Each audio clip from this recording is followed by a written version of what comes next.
जगन्नाथपुरी रथ यात्रा ओडिशा के पुरी शहर में मनाया जाने वाला एक वार्षिक त्योहार है। इसका एक समृद्ध इतिहास है जो सदियों पुराना है। माना जाता है कि इस त्योहार की उत्पत्ति तब हुई जब भगवान जगन्नाथ की बहन देवी सुभद्रा ने पुरी जाने की इच्छा व्यक्त की। उनकी इच्छा पूरी करने के लिए भगवान जगन्नाथ अपने भाई भगवान बलभद्र के साथ पुरी के लिए रथ यात्रा पर निकल पड़े। प्रभु जगन्नाथ स्वामी की रथ यात्रा कब से और किस कारण से प्रारंभ हुई, इस संबंध में हमें कई तरह की कथाएं मिलती है।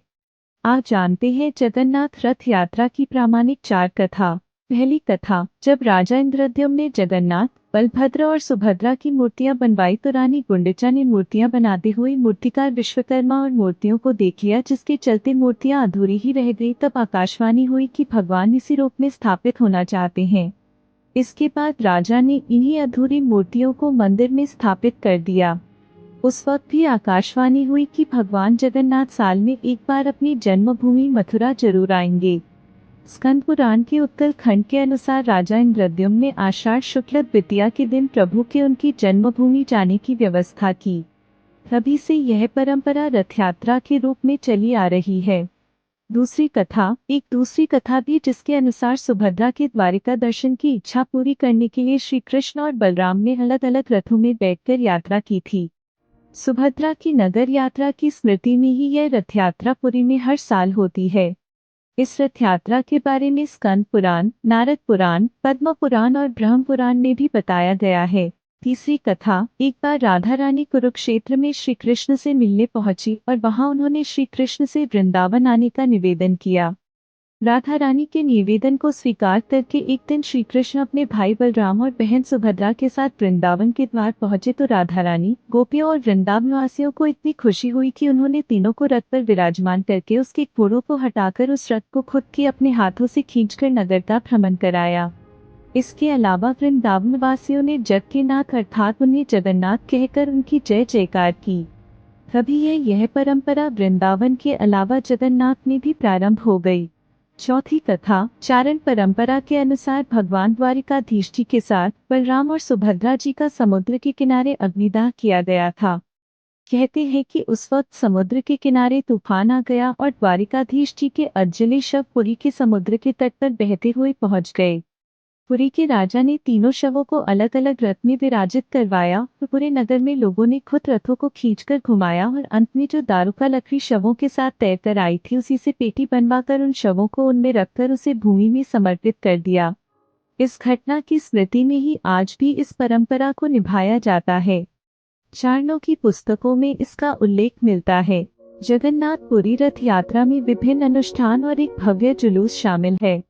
जैसे रथ निर्माण, त्योहार से पहले भगवान जगन्नाथ, भगवान बलभद्र और देवी सुभद्रा के लिए रथों का निर्माण लकड़ी से किया जाता है और कुशल कारीगरों द्वारा खूबसूरती से सजाया जाता है। छेरा पहनरा, रथ यात्रा के दिन पुरी के राजा गजपति महाराज सोने की झाड़ू के साथ रथों को साफ करते हैं और प्रार्थना करते हैं। यह अनुष्ठान भगवान जगन्नाथ के लिए राजा की विनम्र सेवा का प्रतीक है। रथों को खींचना, रस्सियों से रथों को खींचने के लिए भक्त बड़ी संख्या में इकट्ठा होते हैं। रथों को खींचने का अवसर मिलना इस सम्मान और भक्ति का कार्य माना जाता है। रथों को जगन्नाथ मंदिर से गुंडिचा मंदिर तक खींचा जाता है, जो लगभग 3 किलोमीटर दूर है।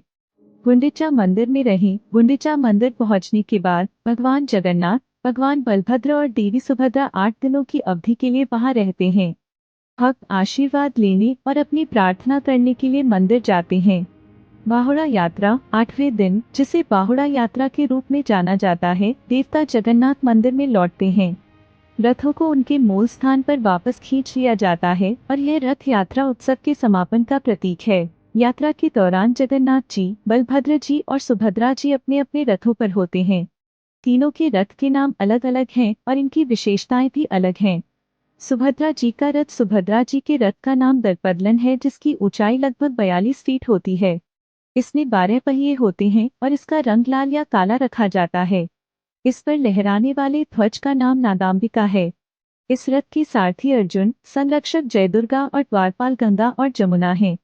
बलभद्र जी का रथ, बलभद्र जी के रथ का नाम है तालध्वज, जिसकी ऊंचाई 44 फीट है। इनके रथ में 14 पहिए होते हैं और रंग लाल या हरा रहता है। ध्वज पर लहरा रही पताका का नाम उन्ननी है और ध्वज के सारथी मातली हैं। रथ के संरक्षक वासुदेव और द्वारपाल नंद और सुनंद हैं। महाप्रभु जगन्नाथ का रथ। भगवान जगन्नाथ जी के रथ का नाम नंदीघोष है, जिसकी ऊंचाई 45 फीट है और इसमें 16 पहिए हैं। जगन्नाथ जी के रथ का रंग लाल या पीला होता है। इनके रथ पर लहरा रहा ध्वज त्रिलोकी मोहिनी नाम से जाना जाता है। सारथी दारूक है और संरक्षक गरुड़। जगन्नाथ जी के रथ के द्वारपाल जय और विजय हैं। जगन्नाथपुरी रथ यात्रा का महत्व। जगन्नाथपुरी रथ यात्रा हिंदू पौराणिक कथाओं और संस्कृति में बहुत महत्व रखती है। यह भगवान जगन्नाथ को समर्पित है, जिन्हें ब्रह्मांड का भगवान और भगवान कृष्ण का एक रूप माना जाता है। यह त्योहार भगवान जगन्नाथ, भगवान बलभद्र और देवी सुभद्रा के उनके मुख्य मंदिर, जिसे जगन्नाथ मंदिर के रूप में जाना जाता है, से गुंडिचा मंदिर तक की यात्रा का प्रतीक है। विशेष रूप से डिजाइन किए गए रथों में देवताओं का जुलूस, जिसे रथ कहा जाता है, वह हजारों भक्तों को आकर्षित करता है।